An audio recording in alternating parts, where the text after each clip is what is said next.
सफलता का मतलब सिर्फ असफल होना नहीं है, बल्कि सफलता का सही अर्थ है अपने मकसद को पाना।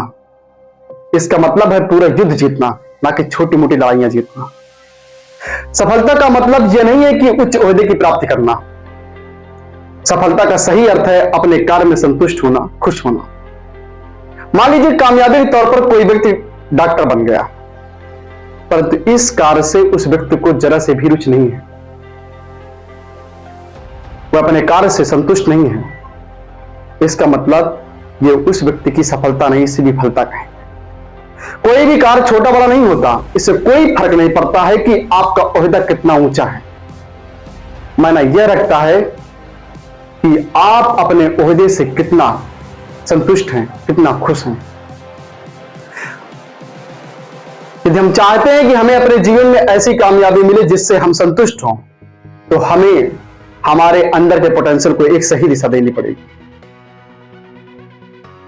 मतलब हमें जीवन में अपना एक निश्चित लक्ष्य तय करना होगा और हमें अपने लक्ष्य के प्रति एकाग्र होना पड़ेगा, क्योंकि हमारी एकाग्रता, हमारा लक्ष्य और हमारी एनर्जी का सही प्रयोग ही हमारी कामयाबी के बुनियादी पहलू है।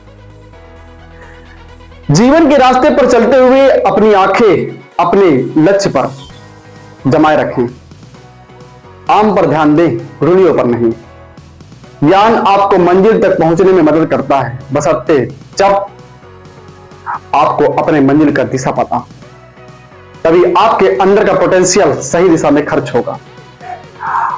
अगर हम अपने मकसद पर ध्यान लगाएंगे तो निश्चित तौर पर हम अपने लक्ष्य को हासिल कर सकेंगे। तेज धूप और शक्तिशाली मैग्नीफाइंग ग्लास के बावजूद कागज को आग तक नहीं पकड़ सकती है, जब तक आप ग्लास को स्थिर नहीं करेंगे। अगर आप उसे थोड़ी देर स्थिरता से प्रकाश को कागज पर फोकस करेंगे तो कागज आप पकड़ लेगा। और ये ऐसी ताकत केवल एकाग्रता में ही होती है। यही बात हमारे जीवन में लागू होती है। अगर हम अपने लक्ष्य के प्रति एकाग्र हैं तो हमें सफलता जरूर हासिल होगी।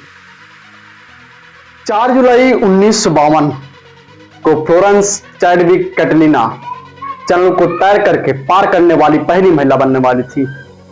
सारी दुनिया की निगाहें उन पर टिकी थी। चैडविक ने घने कोहरे, हड्डियों कपा देने वाली ठंड का और कई शार्क खतरनाक मछलियों का मुकाबला भी किया था।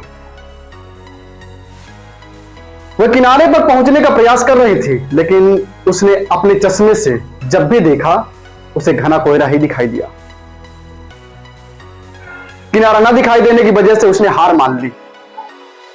चैडविक को सदमा तब लगा जब उन्हें पता चला कि वह किनारे से केवल आधा मील ही दूर थी। मंजिल उनकी नजदीक थी और उन्होंने हार मान ली। उसने हार इसलिए नहीं मानी थी कि बाधाओं ने उसकी हिम्मत तोड़ दी थी, बल्कि इसलिए मानी थी क्योंकि उन्हें अपना लक्ष्य कहीं नजर नहीं आ रहा था। वह किसी बाधा की वजह से नहीं रुकी थी। उन्होंने कहा, मैं बहाने नहीं बना रही, अगर मैंने किनारा देखा होता तो मैं जरूर कामयाब हो जाती। 2 महीने बाद वह फिर वापस गई और उसने कैटलिन चैनल को पार कर लिया। इस बार खराब मौसम के बावजूद अपने लक्ष्य पर निगाह रखी। कुछ करने की कोशिश करके असफल हो जाने वाले लोग उन लोगों से लाख गुना बेहतर होते हैं जो कुछ किए बिना सफल हो जाते हैं। इसलिए अपने कामयाबी का उद्देश्य जरूर बनाएं, बिना किसी निराशावादी नजरिए के। जीवन में हम सभी कुछ न कुछ अच्छा कर सकते हैं, अगर हमें निराशावादी विचारों से बच सके तो, क्योंकि ये विचार हमें आगे बढ़ने से रोकते हैं। याद रखिए, सफलता चौदिशी नहीं हो सकती है। इसलिए आप अपने अंदर के हुनर को पहचानें। जीवन समस्याओं से भरा है। हमारे मंजिल के रास्ते में आने वाली बाधाओं से डरे नहीं, बल्कि डटकर उनका मुकाबला करें, तभी कामयाबी मिलेगी। दुनिया के कोई भी ताकत हमें सफल नहीं बना सकती जब तक हमारे अंदर सफल होने का जुनून ना हो। लोग अक्सर इच्छा या सपनों को लक्ष्य समझने की भूल करते हैं। सपने और इच्छाएं सिर्फ चाहत है, चाहते कमजोर होती।